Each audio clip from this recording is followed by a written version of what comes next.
Welcome to the Genius Factory. Enjoy the video. In this video, I will show how to make vinaigrette salad dressing for fresh vegetables. To begin, gather your ingredients. You'll need a good quality oil, like extra virgin olive oil, and a vinegar of your choice, such as apple cider or red wine vinegar.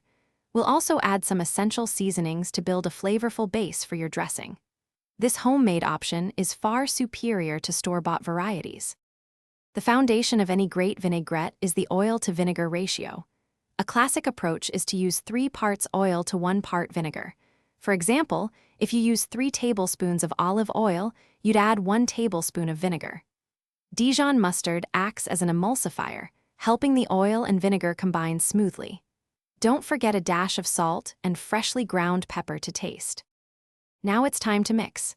In a bowl, combine your oil, vinegar, mustard, salt, and pepper.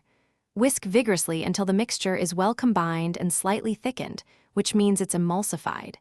This creates a creamy texture. Feel free to customize your dressing with fresh herbs like parsley or dill, minced garlic, or a hint of sweetness from honey or maple syrup. Your fresh homemade vinaigrette is now ready to elevate any salad.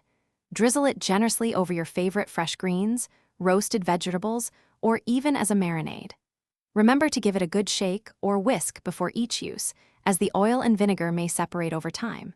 Store any unused dressing in a sealed jar in the refrigerator for up to 5 days. Also, be sure to check the description below for a link to a fantastic book and other great deals. Thanks for watching. If you found this helpful, don't forget to like and subscribe.